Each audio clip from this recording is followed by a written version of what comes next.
أعوذ بالله من الشيطان الرجيم. بسم الله الرحمن الرحيم.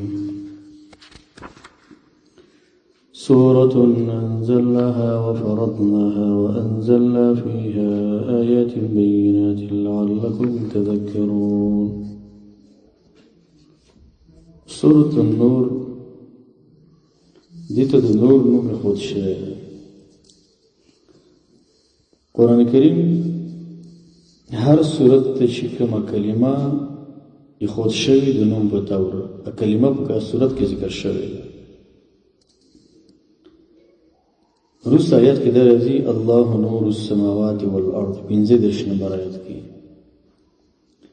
په دې بنا باندې صورت ته نوم خود شوی دی سورۃ النور. یعنی په دې صورت کې د الله تعالی نور او د مؤمنانو نور په ذکر شوی دی او د نور مثالونه چې دي دا ذکر شوی وروسته به راځي. دا ډېر عجیب صورت دی په قرآن کریم کې. عمر رضی الله عنه د کوفي خلکو ته خبر لېږلی و چې دا صورت زنانهو ته یاد کړي. د عایشې صدیقې رضی الله عنها وینا دغه به ویل چې علموا نساءکم سورة النور، زنانهو ته سورة نور یاد کړي. او دا به ویل چې علموا رجالکم سورة المائده، نارینهو ته مائده یاد کړي. ځکه په مائده کې د حلال او د حرام خبرې ډېرې ذکر کېږي. هغه د نارینهو ژوند سره ډېر مناسبت لري. دا صورت چې دی دې ته مدني صورت وایي، مدینه کې نازل دی. شپږم کال د هجرت د شعبان میاشت وه. غزوه د مدینه مستعلق په نوم چې کومه غزوه راغلې ده په مدینه کې، د دې غزوې نه وروسته دا صورت بیا راغلی دی. او د دې دا ټول صورت چې دی د یوې قصې د وجې نه نازل شو چې هغه قصه وروسته په دې اوله رکوع کې راځي. هغې له قصة الافک وایي. عایشې صدیقې رضی الله عنها باندې د زنا تهمت د منافقانو رئیس ولګاو عبدالله بن ابی بن سلول، چې هغه په خپله وایي عایشې وایي چې 2 شپې یو شپه 2 ورځې ما وژړل او نبي علیه السلام مو سره خبرې نه کولې. یوه میاشت سره فراق و. دا حالت تفصیلي وروسته راځي. د دې په نتیجه کې بیا دا صورت راغلی دی سورۃ النور. د دې نه مخکې صورت چې دی سورۃ المؤمنون په نوم دی. هغې کې د مؤمنانو صفات ذکر شوي دي او په دې نور کې رد دی په خصلتونو د منافقانو باندې، ځکه منافقان ټولنه خرابوي. او دغه نه مخکې صورت چې سورۃ حج مؤمنون نه مخکې په هغه کې رد په مشرکانو باندې. دیم مناسبت دا ده چې سورۃ المؤمنون کې دعوت الله به ایمان راوړي، الله به تاسو خپل ملاقات در نصیب کړي. دې صورت کې وایي تاسو د نبی صلی الله علیه وسلم پس روان شئ، اتباع د نبی صلی الله علیه وسلم وکړئ او دې ته خلک راوبلئ. درنګ په مخکې صورت کې دعوت له توحید مسلې ته په دې باندې عقلي نقلي دلیل سره دا موضوع ثابته شوه. په دې صورت کې وایي د طاعت د اسباب نه ځان وساتئ، کوم چې منافقان دا کارونه کوي. منافقان همیشه لپاره مؤمنان خلک نیکان خلک دا بدناموي او دوی پسې خبرې کوي. دا هر صورت چې دی دا داسې ده لکه د الله تعالی خطبه او وعظ د الله داسې مثال لري. نو په دې صورت کې موضوع ده تحذير المؤمنین عن اوصاف المنافقین. مؤمنانو تاسو به د منافقانو د صفاتو نه ځان وساتئ. منافقانو کې ډېر بد صفتونه دي. بې حیاتوب پکې دی، بدنامول پکې دي، تهمتونه پکې دي، د مؤمنانو ترمن نفاق اچول، دا ټول خوونه په هغو کې دي. دارنګه رد الفحشاء دا موضوع ده. په داسې تعبیر بدل دی صد الفحشاء، بې حیاتوب دروازې بندول، د ستر پردې مسایل، ټولنیز مسایل، کورني مسایل، د ګاونډیانو ترمن مسایل، په کور کې مسایل، دا ټول دې صورت کې ذکر شوي. دا دومره جامع صورت دی او په هر کور کې زنانه طبقه دا سورۃ نور و. یو کرته نه 20 کرته واوري، په یو کرته د انسان مغزم په نخلاصي دغه د نس خبره پرته بار بار بار بار سورۃ نور اوریدل. دا فایده ډېره زیاته رسوي. حاصل د صورت په اول کې د صورت ته ترغیب دی، درې جملې ذکر کوي چې دا پکې بار بار راځي. د دې لپاره بنده په دې احکام باندې عمل وکړي، ادا ورته آسان شي. ته بار بار ذکر کول سره څلور قوانین به ذکر کوي. اول او دا قوانین د دې لپاره ذکر کیږي چې د زنا مخه ونیول شي، ځکه زنا هغه جرم دی چې د عقل نه خلاف کار دی. نو اول به دې صورت په دې شروع کې چې راوړي حد الزنا به ذکر کوي چې زنا چا وکړه یا به جری یا به واده والی، زنانه به یا واده یا غیر واده، دې سبب څه کیږي؟ حد د زنا ذکر کیږي. دویم حد به د زناکار سړو او زنانو ذکر کیږي، د دې حراموالي به ذکر کیږي. دریم حد قذف به ذکر کیږي. حد قذف څومره ډېر دی په نن وخت کې، خلک بدنامول، هغه سړی دا کارونه کوي، دا کارونه کوي، دا فاسق دی، دا فاجر دی، خلکو باندې یوه ټاپه او بله ټاپه لګول، یو چا باندې د زنا دغه کول، دا زنا کوي. څلورم قانون چې ذکر کیږي د لعان مسله به ذکر کیږي. لعان دې ته ویل کیږي چې څوک د خپلې ښځې سره بل څوک وګوري او فقط همدا یو کس یې بل هېڅ ګواه ورسره نه وي. ځکه په اسلام کې قانون دار د زنا په باب کې چې ته پې حد جاري کې 4 نفر به تاسې هستئ. او عجیبه دا ده په باب د حدودو کې د زواجر قصاص چې ورته وایي په دې کې د زنانه ګواهي نه قبلېږي. دا د سورة نور نه وروسته معلومېږي. یو خو دا ته چې زنانه په زړه کې نرمي لري، خبرې نظر شاته کېږي او قصاص کې انسان قصاص کېږي، سړی وجل کېږي، سنګسار کېږي. او د زنانه چې دی دغه کې رقت قلبي چې دی زیات دی. او قرآن کریم داسې یو عادت ذکر کړی چې عادت کې تا راغلی ده او قانون داره چې د هغې تمیز بیا مذکر واقع کېږي، مؤنث نه لري. دا صورت په خپل ذات کې ډېر سامي او ډېر عالي صورت دی. سورتون دا خبر دی مبتدأ محذوفه ده، هذه سورتون. حذف د خبر دلیل کې اصل کې په دې ترکیز په دې صورت باندې کوي چې دا صورت ډېر عظیم شان والا صورت دی. سورتون انزلناها، دا صورت دی انزلناها چې نازل کړی ده موږ. الله ځان ته نسبت کې موږ نازل کړی دی. معلومیږي دغه چې کومې خبرې دي دا به ډېرې زیاتې ضروري دي، دا به مهمې خبرې ځکه چې الله ځان ته نسبت کړی. الله دا ما نازل کړی دی. دا د رسول خبرې نه دي، د انسان خبرې نه دي، د ځکه کتاب نه دی. سورۃ نور کې چې خبرې دي الله دا ګور ما درلېږلي دي. وفرضناها، او فرض کړی دی موږ عمل په دې باندې. ګوره دې کې چې کوم احکام درلېږم دا احکام ګوره عادي نه دي. د سورۃ نور احکام دا ګوره فرض دي، ګوره په دې عمل ډېر لازم دي، ضروري دي. دا د فرضنا معنا ده. فرضنا کې قرأت د تخفیف هم شته، فرضنا او فرضنا دا به معنا کوي بینا، من بیان کړی دي دې کې حلال او حرام. وانزلنا فيها آیات بینات، او نازل کړي موږ په دې کې آیتونه ښکاره حکمونه واره. څه لپاره؟ لعلکم تذکرون، دې لپاره چې تاسې نصیحت واخلئ. سورت په لغت کې ویل کېږي قطعة عالیه ته ویل کېږي، یوه حصه اوچته.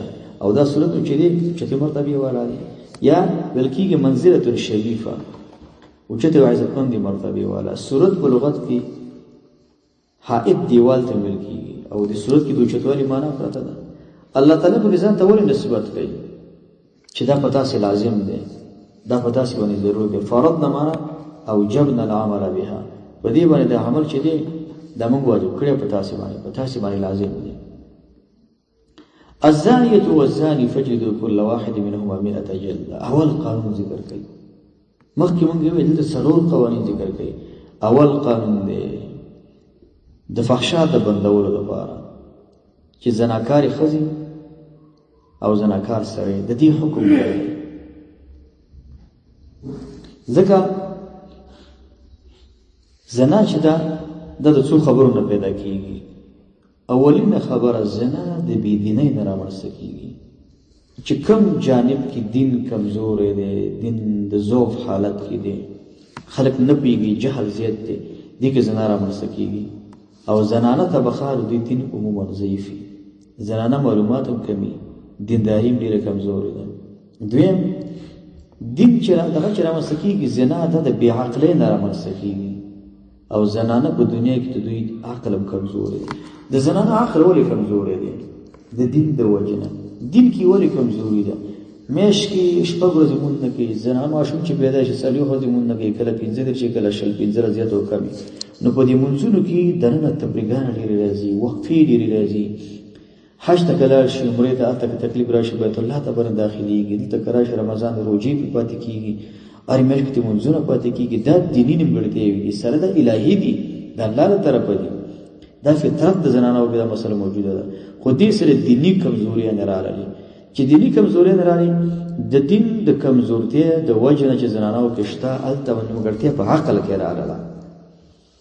نو عقل د زنانه دا ضعیف دی. د دې وجې نه زیاتې زنانه بیا په دې باب کې واقع کېږي. درېیمه خبره، زنا کې هغه څوک واقع کېږي چې دکې حیا کم وي. او حیا چې دا حدیث کې راځي، الحیاء لا یکون فی شیء الا زانه. حیا چې په څه کې شیخ استی ولا ينزع من شيء الا شانه. څه کې چې حیا نه هغه بدرنګېږي. حیا په زنانه کې کمال دی، په نارینه کې کمال دی، وړو کې کمال دی، په غټ کې کمال دی. بهترین صفت په انسان کې چې دا ګوره حیا ده. او د الله لپاره حیا سلبي ایجابي دواړه استعمال شوي دي. ان الله لا یستحي، دا سلبي صفت دی. الله حیا نه لري، الله حیا نه کوي، الله شرم نه کوي. یو مثال د بیانولو حدیث کې به ثابته شوی دی، ایجابي صفت ذکر شوی دی. ان الله حی ستیر، الله حیا والا پرده اچونکی ذات دی الله تعالی. نو حیا صفت چې کله کوي زنانه کې نارینه کې، دا به الله تعالی بچ کوي. دارنګه کله چې معنی موجود نه سره په زنا کې واقع کېږي. معنی چې موجود نه، معنی څه شی کېږي؟ پلار نشته، ورور نشته دی، مشر نشته، نظام نشته، حکومت نشته، حدود نشته، زواجر نشته، موانع نشته، خپل زنا واقع کېږي. او بیا چې کله خلک سي آزاد پرېښودلی شي، نو د سره خو ډېر مشکلات رامنځته کېږي. د دې ایتونو مخکې یو مسله ذکر کوم. هغه مسله دا ده، د زناکارې ښځې سره نکاح جایز ده که جایز نه ده؟ دې کې دوه قوله د علماو دي. یو قول د علماو دا ده چې د زناکارې ښځې سره نکاح جایز نه ده. هغه زنانه چې د هغه کار او کسب زنایي او توبه ترې نه وکاږي، اگر که د جمهور په قول رایي، هغه د جواز قول کوي، وایي جایز ده. خو دا اړخ ډېر قوي دی چې د دایره وګوري. زناکار سړی دی، کار یې اندازه نه ده، کسب یې زیاده نه ده، همدې زنا پسې ګرځي، په همدې زنا مال مصرفوي. یو پاکه زنانه به دې سره نکاح نه کوي په قول د یو علماو باندې. ځکه دوی دا د قرآن کریم دې ایتونه معلومېږي، دې ته دا مسله معلومېږي. او بل یو صحابي دی، د هغه نوم دی مرصد. دا مرصد صحابي چې نبي رسول الله راولېږه مکې ته چې لاړ شي، کوم خلک چې غریب دي او هغه نشي راتللی د مکې نه مدینې ته، ځان سره یې مدینې ته انتقال. دا چې راغی، نو د ده د جاهلیت په دور کې یو جلی صلی الله علیه وسلم کلام و، د هغه نوم عناق و. عناق چې څنګه یې دي عناق شپه وه، د سپوږمۍ ده، دا هلکې چې ولیده، نو عناق مرصد باندې غږ وکړه چې مرصد راځه کړه ما سره شپه وکړه. ده ویل زه اوس مسلمان یم، او مسلمان دپاره دا فعل ناروا دی، دا زه نشم کولی. رسول الله دا کار خراب کړی یم.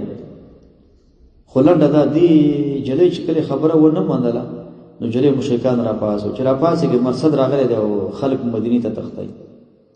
دې منډه کړه په یو غار باندې، د مرصد نه د غار کې کېناسته او شپه ده، د مشرکان ټول ورپسې راووتل.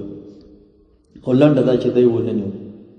دا وزه چې په کوم غار کې ناستم که نه، و د همدې غار په سر باندې خلک کېناستله، او د غار په سر په خلکو مې تیز یم، دا مې تیز یم په ما راغلی. خو وایي زه یې ونلید، بیا مدینې ته لاړم. مدینې ته چې لاړم، ما نبي علیه السلام ته یې وویل چې ای د الله رسوله، زه غواړم مرصد سره عناق سره واده وکړم، کولی شم که نه؟ د سورت نور د ایتونه نازل شو چې نه، عناق ته ته نکاح نشي کولی. د ایتونه راغلل، الزانیة زناکاره ښځه، والزاني او زناکار سړی. دلته خو دغه ذکر کوي، دا حکم ذکر کوي، خو هغه وروسته راځي په ایتونو کې چې نکاح سره تاسو نشئ کولی. دارنګه یو بل صحابي دی، دغه باره کې هم دی راځي چې نبي رسول الله دغه نه منع کړ. الزانیة زناکاره ښځه، والزاني زناکار سړی، فجلدوا. مخکې موږ دا ویل چې زنا چې انسان نه کېږي د څلورو وجو نه کېږي. دلته حکم ذکر کوي زناکار ښځه او زناکار سړی. فجلدوا كل واحد منهما، ووهئ هر یو دواړو کې د دوی نه، هر یو دواړو نه ووهئ 100 جلده، سل دوری. دا په کوم حالت کې؟ سل دوری په هغه حالت کې ورکړي چې دا دواړه جرګان یو پکې واده ولري، هغه به رجم کېږي. خو په دې آیت باندې سوال دی، د دې آیات شروع د زنانه د صفت نه وشوله، الزانیتو زناکاره ښځه، او د غلا په باب کې راځي السارق والسارقه، هلته سړي نه وشوله. السارق غل سړی، والسارقه غلا ښځه، او دلته وایي الزانیتو زناکاره ښځه، والزاني زناکار سړی. د دې وجه علما دا ذکر کوي چې د زنا باب ته چې زنانه زمینه برابره نه کړي او زنانه خپل مکر او فریب او چل دینه کار وانلي، نارینه کې دا جرأت نشته. او زنا د زنانه نه مخکې مونږ ویل د عقل نیمګړتیا دوکې ده، د حیا نیمګړتیا په دوکې ده، د دین کمزوري چې ده په دوکې ده، او معنی چې کله نه وي که نه معنی دا معنی د زنانه پلار نه وي، رور نه وي، تره نه وي، مشر نه وي، حکومت نه یېره نه کوي، دې چا نه یېره نه کوي، نو بیا زنانه طبقه چې ده د هغوی نه ورانې ډېر کېږي. بله خبره دا ده هر چې دغه دی د غلا ده، د غلا تعلق د جرأت سره دی، د زړورتوب سره دی، او د جرأت او د زړورتوب ماده چې ده په نارینه کې زیاته ده، ځکه د هغې صفت ته مخکې ذکر شوی دی چې السارق والسارقه الزانیه زناکاره ښځه والزاني زناکار سړی فجلدوا ووهئ كل واحد منهما آیه د دواړو نه 100 جلده، سل دوری. ولا تأخذکم ودې نه نیسي تاسې لره بهما په دې دواړو باندې رأفت شفقت فی دین الله په جاري کولو د حکم د الله تعالی. دې مطلب دا دی یو سړی د اعلان وشو پلان کیږي کې یو زناکار دغه وسل دوری ول کیږي، یو سړی و چې مړ نه دی وبال دی دا ته وګوري، یخنۍ له وګوره، دیوالو ته وګوره، او دا پټه ولاړ ډېره قوي ده، سړی پرې خوږېږي ته چې نه دا شریعت دی. حتی نبي علیه السلام دا ویلي دي چې که زما لور فاطمه غلا وکړي زه به الله وبخښم، که زما لور فاطمه غلا وکړي هم زه به الله وبخښم. په شریعت کې به د شفقت نه بیا کار نه اخلي چې دا خو دې سړي قتل کړی دی، سړی وژلی دی او د یو کس حلال کړی دی او بدام حلالي د قصاص دی. ولې اسلام دا وایي چې زنانه ګواهي دې باب ته مه راوړئ؟ زنانو کې رحم زیات دی، شفقت زیات دی. رأفتن شفقت به نه کوو چې د شفقت د وجه نه د الله دین تاسې پرېږدئ، ولې د الله دین ډېر مهم دی، که تاسو سره شفقت ډېر مهم دی.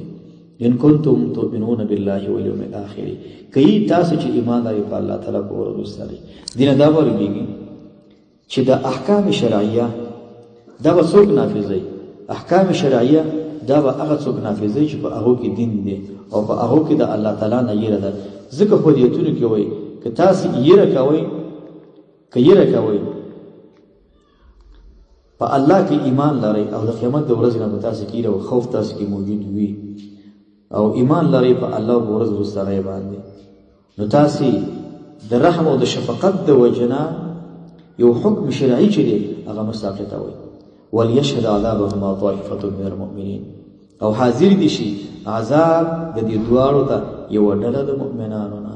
بله خبره ذکر کوي هغه دا ده ولې یو چا زنا کړي، یو چا غلا کړي، په یو توره کوټه کې په دننه په یو کور کې دا حد ولې نه جاري کېږي چې دا یو چوک ته وځي؟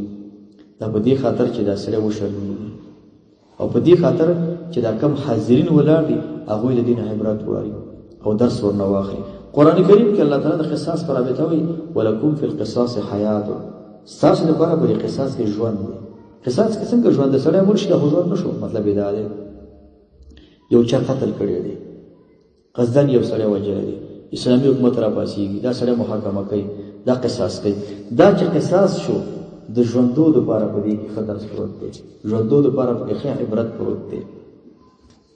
دا مخکې مثلا چې سرسري مې ذکر کړه، دا مخکې مثلا چې د جمهور قول دا دی چې هغه څوک چې په زنا مشهور او نکاح جایز ده، هغوی دا عادت چې دی عادت د غلطو خلکو دی، او قول چې دی په دې کې راجح قول دا دی چې نکاح ورسره نشي کولی. بله مثلا ذکر کېږي کله چې یو سړی دی هغه زنا وکړله خو واده والا دی، واده والا خو سنګسار کېږي، نو دا به سود دوری ورکېږي که نه ورکېږي؟ دې کې هم دوه قوله دي.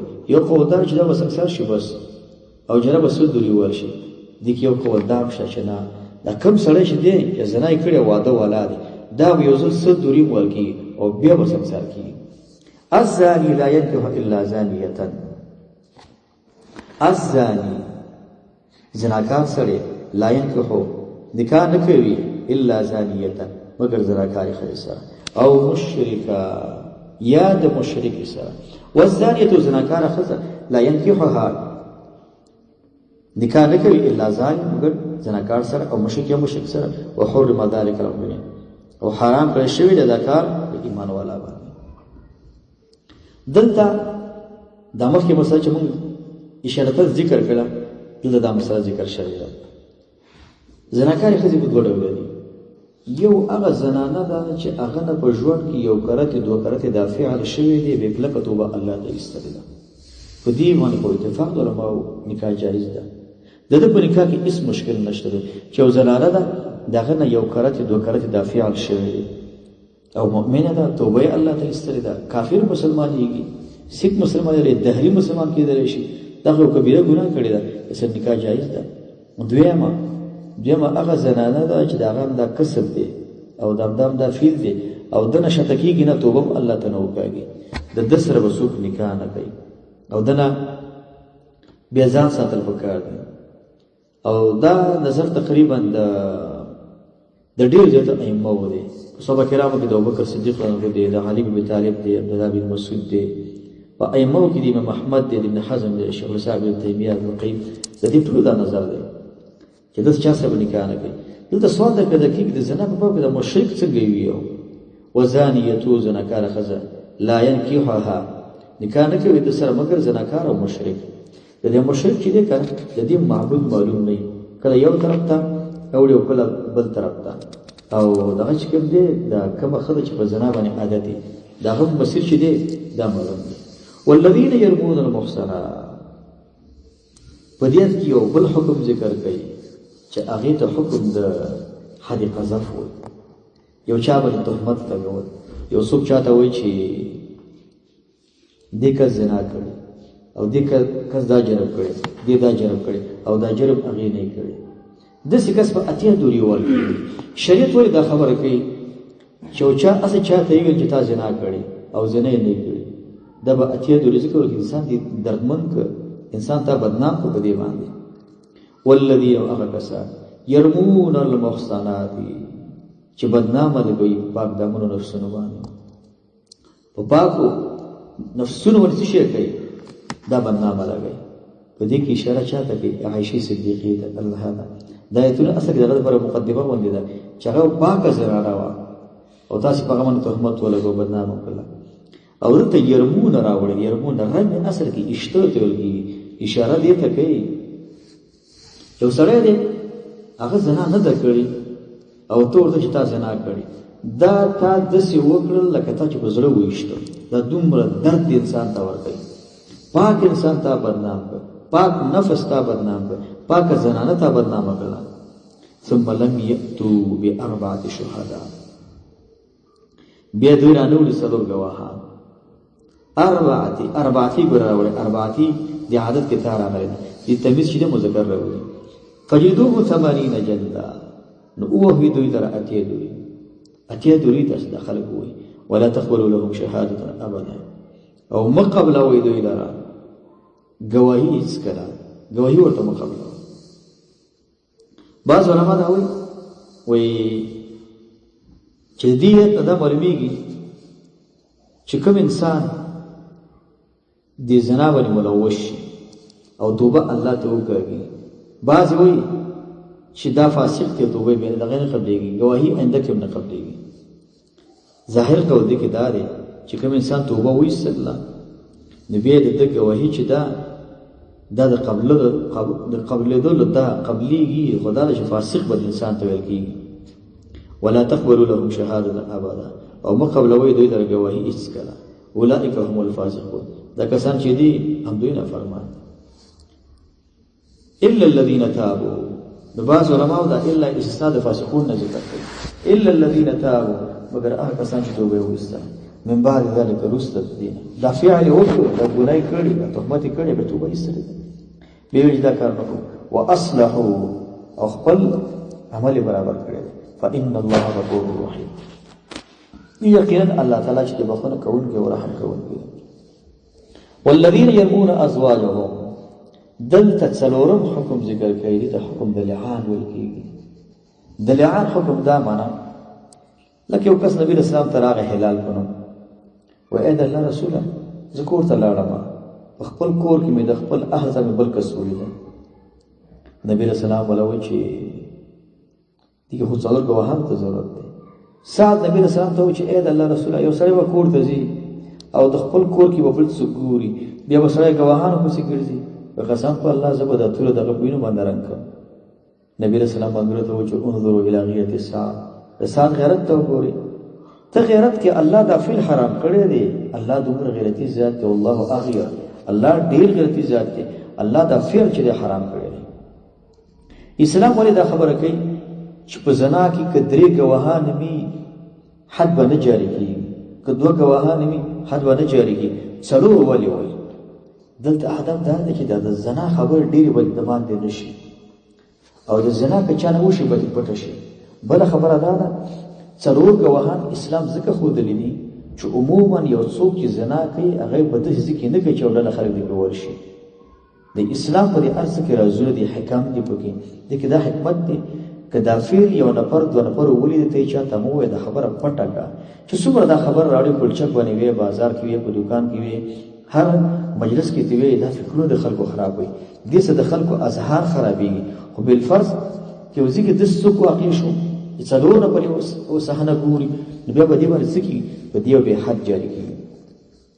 والذین اخکسان او دا چې دا لعان دي ته ویل کیږي یو سره دا څه هیڅ ګواه نشته په خپل لیدل سترګې لیدل کړي دي او ګواه نه دی دا سره وسلو قسمونه کوي څلور وار به دا قسم کوي چې زه قسم کوم اشهد او شهادت په کوي ورکړي قسم کوم داخل دی کړي څلور ور به زه قسم کوم داخل دی کړي څلور وي پنځم ځل به وایي چې په ما د الله لعنت دي زه به چیرته کوم دروغ زه دروغ نه داخل دی کړي دی بیا به خزه وي چې زه به دې کوي کوم څلور هغه وایي زما د خاون دروغ هغه به وي په ما د الله غضبي زه به چیرته دروغ هم په دی باندې او ما د خبر ورشتیا وي لعان به وشي قاضي به دغه وروسته مکمل دایمي جداواله راوړي دا به داسې یو دا به داسې دې ته لعان ویل کېږي والذین يرمون ازواجهم او هغه کسان چې ولي ښځې خپلې ولم يكن لهم شهداء او نوي دوی سره ګواهان الا انفسهم مگر نفسونه د دوی فشهادة احدهم 4 شهادات نه ګواهي د یو تن د دوی څلور ګواهان نو دی دا ودی دي څلور ګواهان خو نشته اوس په څه شي کوي څلور قسمونه وکړي شهادات بالله قسم د الله باندې انه لمن الصادقین یقینا دا خامخا د رښتینو نه دی قسم به ځان سره دا به زه ګواهي کوم په دې باندې قسم په الله زه قسم کوم زه به دې باندې رښتیا مدافع دې کړې والخامسه بنځم گواهی دا الله نت الله علی چلانت دې الله تعالی ود ان کان من الکاذبین دا وای په ما د الله لعنت کې زه دروغ وایم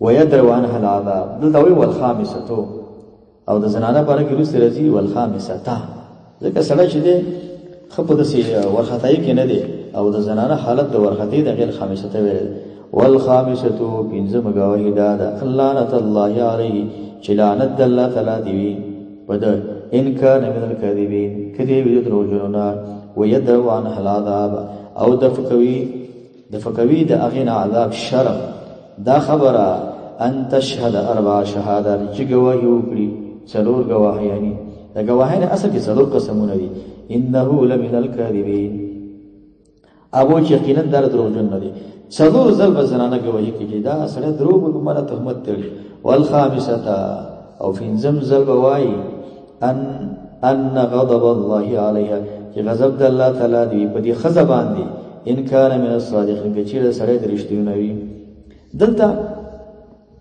د زنانه په قسم کې راغی غضب راغی او د نارینه په طرف کې راغی لعنت راغی د دې یو علماء دا ذکر کوي د زنانه چې دا د لعنت کلمه ډیره ذکر کیږي کیته نه بچی ته مې پتا د لعنت یو کور کې چرګ نه پتا د لعنت ګاونډي نه پتا د لعنت غضب کلمه نه وای د زنانه په باب کې د غضب کلمه ذکر شو دا دنه لګ ډډه کوي او د نارینه په باب کې د لعنت کلمه ذکر شو ان غضب الله علیها چې غضب دی د الله تعالی په دې زنانه ان کان من الصادقین چې چیرته وی دا سړی د رښتینو نه ولولا فضل الله علیکم ورحمته چې چیرته نه فضل الله تعالی په تاسو باندې ورحمته